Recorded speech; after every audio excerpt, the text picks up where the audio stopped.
Olá, eu sou a taróloga Nathalie Andrade, seja bem-vindo ao meu canal. E aí, você quer saber sobre tarô, baralho cigano, umbanda, magia, ayahuasca, vida? Então se inscreve no canal, compartilha aqui o vídeo e curte para eu saber que você tá vendo e me ajudar a crescer aí nesse canal maravilhoso que tá sendo tão gostoso de fazer.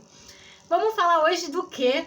De Preto Velho, vovó Cambinda, é isso aí. Resolvi falar dela porque Preta Velha que eu amo, né, gente? Preta Velha que eu trabalho e não tem como não falar dela aqui no canal. Eu já falei algumas vezes em algumas coisas, mas eu nunca falei um vídeo específico dela. Então vamos falar dela? Primeira coisa que tem que pensar em pretos velhos, né? Normalmente são espíritos que viveram na época da escravidão. Não é uma regra, mas a maioria deles. Alguns foram retirados lá da África e trazidos para o Brasil e são espíritos mais antigos, outros são espíritos mais novos dessa época de escravidão e tem alguns que nem fazem parte exatamente desse período, tá?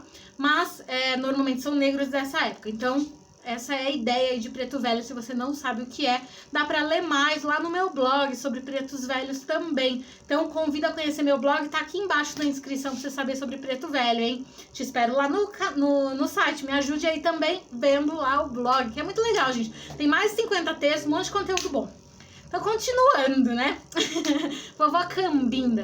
Por que o nome Vovó Cambinda? Ela é uma preta velha, meio velha já mesmo, então ela é uma senhorinha, assim, eu diria que ela tem uns 65, né? De aparência, gente, que ela vem... Pensa assim, é um espírito, né? Espírito não tem aparência, mas quando ele vem na Umbanda, ele resgata aí uma das...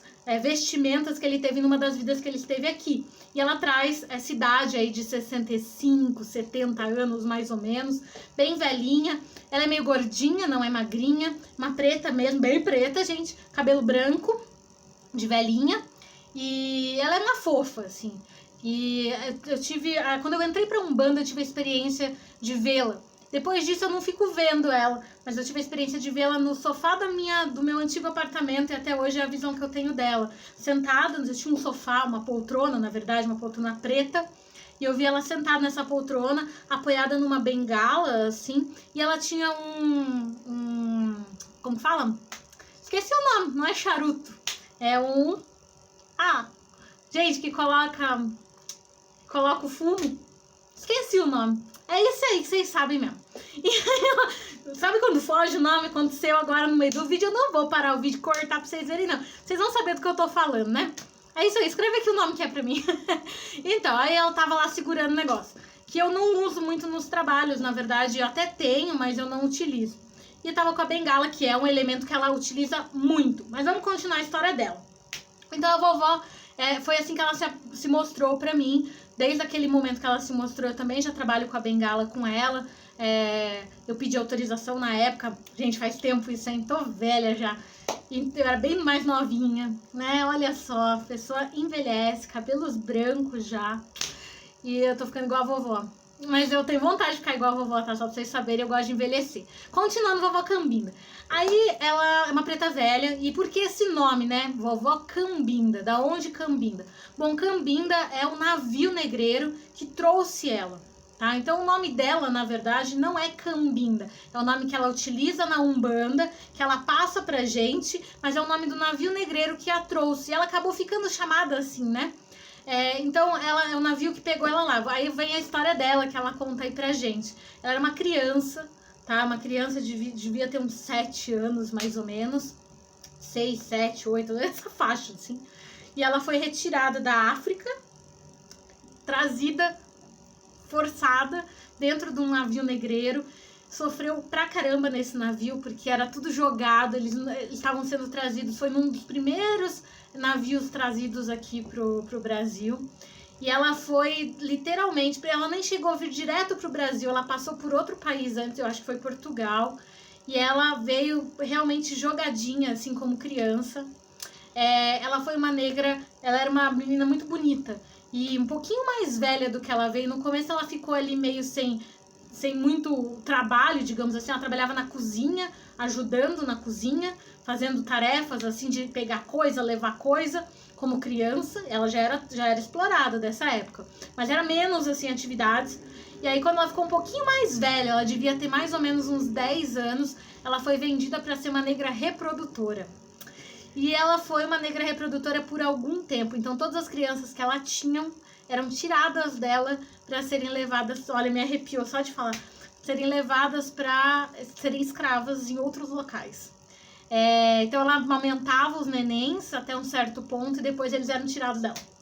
E assim ela foi um longo tempo negra escrava dessa forma. Ela foi estuprada várias vezes ela era uma negra bonita, né? Então ela foi estuprada várias vezes por seus donos, enfim, semelhantes. E forçada a ter filhos e fazer sexo, no caso, com outros negros para poder ter essa reprodução. Então foi bem complicada a vida dela. Além disso, além de ser parideira, ela também trabalhava, enquanto não estava parindo nem grávida, ela trabalhava também em colheitas e coisas assim, na lida, né, de fazenda, só que de forma diferente dos homens, né, o homem era um trabalho um pouquinho mais pesado do que o dela, mas ela sofreu muito, assim. Além disso, ela conta umas coisas, gente, eu vou até contar no vídeo, mas é uma coisa que me dá um negócio, um asco. Ela conta um pouco de como era o navio negreiro, a vinda que ela passou, a tristeza que era, muitas mortes nesse navio, muito sofrimento, eles não podiam sair de onde eles estavam e eles eram amarrados. E ela, no começo, ela não era tão amarrada assim. Só que ela é criança e acabou, né, aquela alegria, aquela coisa de brincar. Eles amarraram muito mais, ela ficou presa durante toda a viagem, praticamente, num único local. Então fazia xixi, cocô, comia, tudo no mesmo ambiente, presos pelos pés normalmente, tá? E ela ficou meio quase enjaulada num cantinho, onde tinha cheiros, onde era sufocante. E era um navio, gente, que não é igual hoje, que é rapidinho de chegar, tá? Veio da África pro Brasil, demorava dias e dias e dias, né? Meses, aí eu não sei quanto tempo demorava, gente, mas ao certo. Mas era bem torturante. E outra coisa que ela conta é que quando eles faziam os negros se reproduzirem, eles não davam uma intimidade pra eles, um quarto ou um local, né? Tipo, eles eram meio público a coisa e eles eram forçados a fazer publicamente, muitas vezes com os responsáveis ali pelos negros, né? Os donos ali deles, muitas vezes olhando pra ver se estavam fazendo. Então era bem cruel isso, assim, sem intimidade, exposição de corpo, não poder praticar religião, e ela aprendeu muito da religião com outros negros que vieram depois, porque ela era muito criança quando veio, ela conhecia um pouco. A espiritualidade foi o que ajudou ela durante muito tempo a ter força para continuar, e ela foi morrer velhinha, né? Aí ela conta que passou por tudo isso, depois de um tempo ela começou a cuidar de muitos filhos dos donos, né, das fazendas aí, dos nobres, como ela fala. E ela começou a cuidar dessas crianças quando ela ficou mais velha. Porque ela já não era mais uma negra reprodutora, e aí eles puseram ela pra cuidar da casa. Então, primeiro ela cuidava das crianças, ela tipo babá. Então ela cuidava das crianças ali, ela deu muito de mamar pra filho dos donos, né, das mães e tal, que não podiam, e também porque não tinha essa cultura de amamentar, ela amamentava.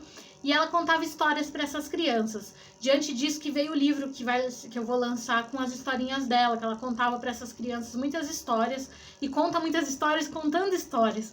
Então vai estar aí no livro futuro. Mas ela conta muita coisa legal. Aí sempre que ela incorpora, ela conta uma coisinha, assim, é muito bacana. Principalmente quando ela tem tempo, né? Que não é bem ali na gira o tempo todo correndo. Às vezes quando sobra um tempinho ela conta. E conta pra mim também muita coisa. Aí, assim, então ela cuidou muito dessas crianças, muitas deram amor e outras não. Até contei num vídeo que tem psicografia, que você pode olhar aqui no canal. Eu conto uma psicografia dela, que ela conta como essas crianças, depois algumas viraram até donos dela, né? Tipo, mandavam nela, lideravam ela e inclusive chegaram a açoitá-la, mesmo ela tendo sido quem cuidou deles quando criança. E outros valorizavam. Ela conheceu uma sinhazinha, que ela fala, que gostava muito dela. E quando ela já não estava tão cuidando de criança, a sinhazinha cresceu junto com ela. E ela foi trabalhar dentro da casa grande por causa dessa sinhazinha que encheu o saco e fez de tudo para ela ser quem cozinhava. Então ela bem velhinha, com seu lá 65, 70 anos, estava cozinhando para essas pessoas e cuidando dessa sinhá, que já era uma moça. e que tinha ali toda a afinidade com ela. E ela muito corcunda, muito com dificuldade em andar, essa sinhazinha deu uma bengala chique pra ela. Uma bengala que já era mais de quem tinha dinheiro pra comprar. Uma bengala mais chique é a que ela usa, claro que não é a mesma, nem igual, né, gente? Mas é parecida com a que ela usa hoje quando ela incorpora. Por isso que não é uma bengala de tronco como outros pretos velhos. Foi dado por essa sinhazinha. E ela sempre conta que essa bengala, além de ter toda ali a magia da ferramenta, ela fala que é uma homenagem para saber que nem toda pessoa é ruim, nem toda pessoa é boa. Todos têm lados bons e ruins. Assim como uma pessoa nobre como a sinhazinha valorizou ela e deu um presente de valor a ela e a amava profundamente, existem pessoas que eram ali dentro do cativeiro, né, que estavam dentro ali que eram negros ali escravizados, que também não eram bons. Então não julgar alguém por ser de um tipo ou de outro tipo, por ter dinheiro, não ter dinheiro, por ser nobre, não ser nobre, mas simplesmente olhar para o interno de cada um. Então essa bengala já traz essa representação e da união de pessoas diferentes. É maravilhoso, só a bengala dela. Imagine a consulta e como ela é, né, gente? Eu acho ela fantástica, maravilhosa. E ela conta isso. E aí ela morreu já bem velhinha, assim, trabalhando ali na casa ainda, tendo essa sinhá como alguém que estava ali sempre próximo a ela, nessa casa grande. Né? Ela fala que trabalhava na casa grande. E eu tenho algumas cenas que ela vem passando na minha cabeça, cozinhando, limpando, varrendo, já velhinha. Mas ela viveu na senzala contando história para esse monte de criança. Ela também era uma preta velha que foi parideira quando mais nova, uma criança muito explorada. Então, assim, é muito triste a história. Ela conta que muitos dos filhos dela acabou tendo contato, alguns deles. Ela ensinava muitos negros, ela tinha muita sabedoria pela vivência dela. Então, ela contava muito para eles que eles não deviam fugir porque eles eram presos, depois açoitados, mas muitos não ficavam naquela e tentavam mesmo assim fugir, voltavam todos açoitados, machucados, ela cuidava. Ela conta, ela tentava sempre trazer sabedoria, conselhos para os outros negros, principalmente quando mais velha. E mesmo ela morando na casa grande, ela dormia na senzala, não dormia na casa grande não, e trazia quando ela conseguia alguma coisa para os negros, sempre que ela podia. Ela foi uma negra maravilhosa, assim. Claro que teve horas que ela teve raiva, ela conta, teve horas que ela teve muita tristeza, ela foi açoitada algumas vezes no tronco, ela viveu muita coisa terrível, gente. Mas ao mesmo tempo ela virou um espírito de muita luz que vem hoje na Umbanda aí pra ajudar a gente. E a minha preta velha, não, né, porque ela não me pertence, mas é a preta velha que eu trabalho, que me cuida e que é minha guia, aí que eu diria minha mentora.